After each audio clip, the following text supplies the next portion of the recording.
Nous aimons parler avec, non pas faire des affirmations et nous arrêter à ce niveau. Nous, nous sentons obligés d'argumenter. Et quand nous fournissons des arguments, nous sentons dans l'obligation supplémentaire de les démontrer. Pour cela,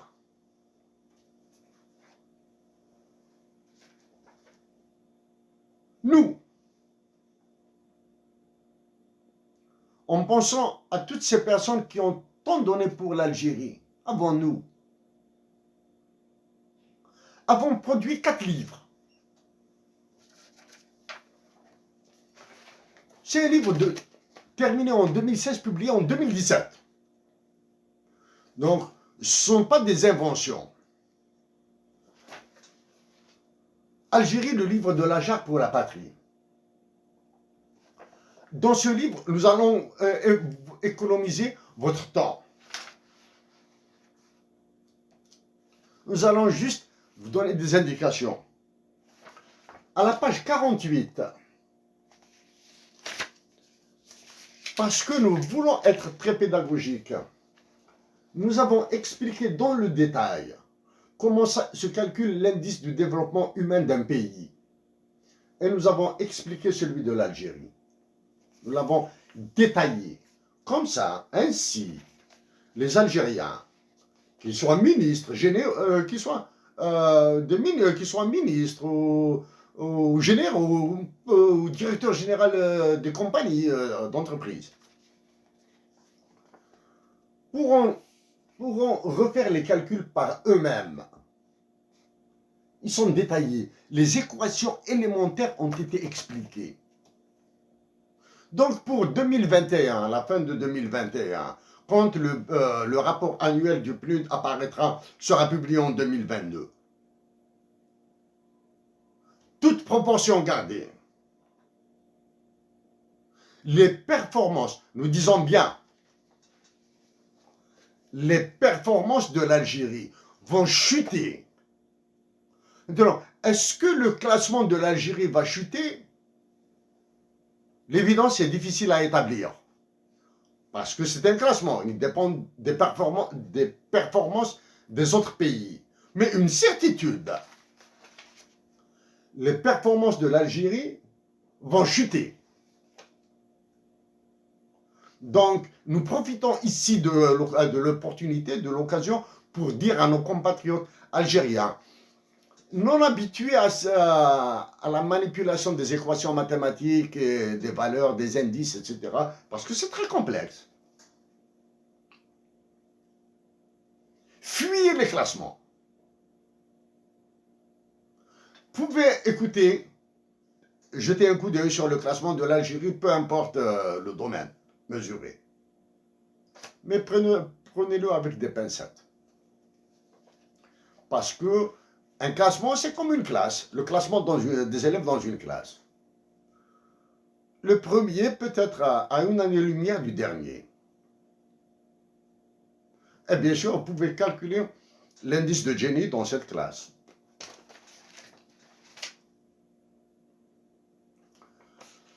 C'est en 2017, donc, a été publié ce livre. Monsieur Ayman Abdelrahman, vous avez été donc gouverneur de la Banque d'Algérie, actuellement Premier ministre et ministre des Finances. À la page 57, nous vous demandons de jeter un coup d'œil. Nous sommes en 2020. À partir de 2017, nous avons projeté, avec l'aide d'autres sources internationales, la valeur de l'euro. Ici, en 2020, pour nous, 1 euro vaut 200 dinars.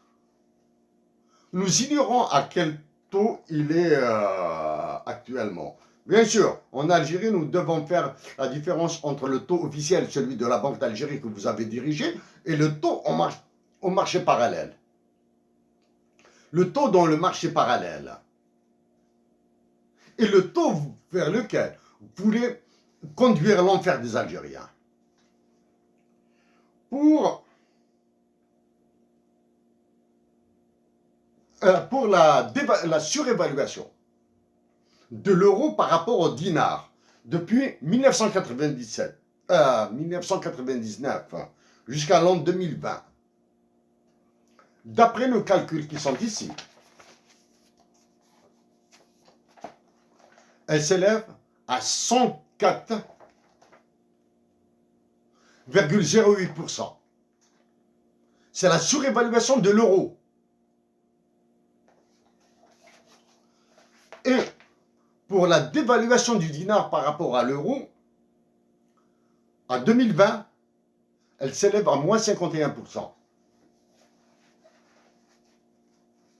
Donc, le FMI, la Banque mondiale et l'Union européenne et toutes les autres organisations vous poussent à une dévaluation de l'ordre de moins 60, d'évaluation de l'ordre de 75% à 80%. Donc, vous ne pouvez pas. Il est impossible au commun des lecteurs de nous reprocher quoi que ce soit. C'est un livre de 2017. Ici encore. Ça, ce sont des simulations sur le taux de chômage. Nous avons cherché les données sur le chômage en Algérie. Impossible d'en trouver une information, ne serait-ce que floue. Parce que pour nous, même quand l'information floue est très pertinente à analyser. C'est l'information floue qui est très pertinente à analyser. Quand une information est discrète, c'est-à-dire quand on connaît sa valeur, plus ou moins proche de la vérité.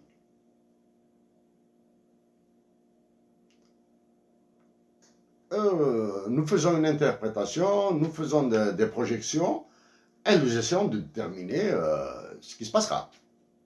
Mais sur le chômage, nous n'avons trouvé aucune information. Il y a une manipulation algérienne. Les autorités algériennes ne parlent jamais du taux de chômage. Les autorités internationales, les organisations internationales,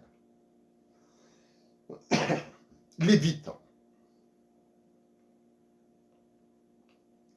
Pour nos compatriotes d'Algérie, il y a ce qui est appelé en économie un taux de chômage naturel. C'est-à-dire, quel que soit le niveau de performance de l'économie, c'est-à-dire, même si l'économie tourne à plein pot, il y a toujours un chômage naturel. Dans les pays avancés, on le situe à 4%, entre 3 et 5%. Quand on dit qu'il est au-dessous de 5%, on dit qu'il y a risque de surchauffe économique. Si au Canada, il n'y a pas eu de surchauffe économique, mais les subventions, du moins, ce ne sont pas des subventions, les aides sociales accordées par l'État fédéral au Canada a déclenché une inflation terrible. Il ne s'agit pas de comparaison entre le Canada et l'Algérie. Il s'agit d'avoir une idée sur les impacts des politiques publiques. En Algérie, aucune aide n'a été fournie aux Algériens durant la pandémie, durant les incendies, durant les inondations. Monsieur le Premier ministre, Mesdames et Messieurs les députés, il est temps de dire à nos compatriotes algériens, il est temps pour vous d'assumer le caractère de sous-développement de notre pays et dire que le sous-développement d'un pays est une guerre interne permanente. C'est une guerre, le sous-développement est une guerre intrinsèque, permanente à l'intérieur de la même nation. C'est pour cette raison que les Algériens, que nous appelons les Algériens, à maintenir l'État debout et à rester dignes pour donner la leçon à toutes les nations voisines.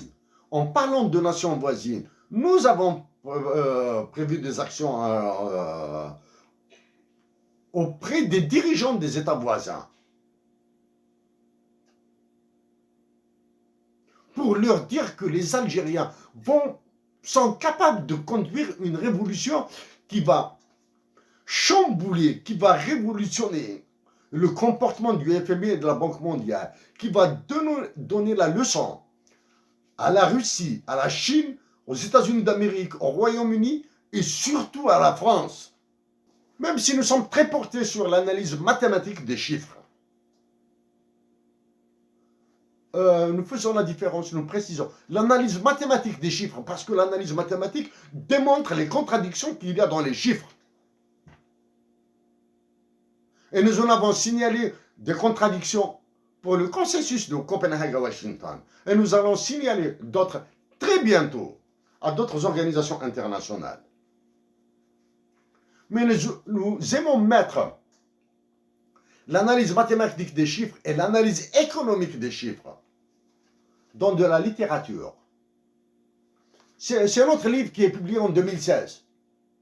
Nouvelles d'une humanité déchirée avant qu'elle ne change et quelques effets jarres. Bien sûr, ces nouvelles sont des nouvelles qui sont liées à notre atavisme.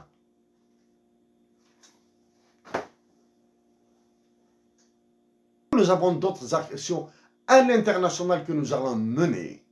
Si l'Algérie a cédé devant le roi de France et de ses colonies africaines, le président Emmanuel Macron, elle va céder face à d'autres. Nous allons continuer à travailler, non pas à coopérer. Nous allons continuer à travailler. Cet affrontement que nous avons déclenché en 2016 avec Emmanuel Macron. Oui, nous savons qu'il fait tout pour casser nos actions au niveau de certains pays africains, au niveau des pays dans lesquels il commet un fiducide avec le franc CFA. Nous l'avons dit que c'est un pot de terre contre un pot de fer. Mais le pot de terre va continuer à travailler, à batailler contre le pot de fer.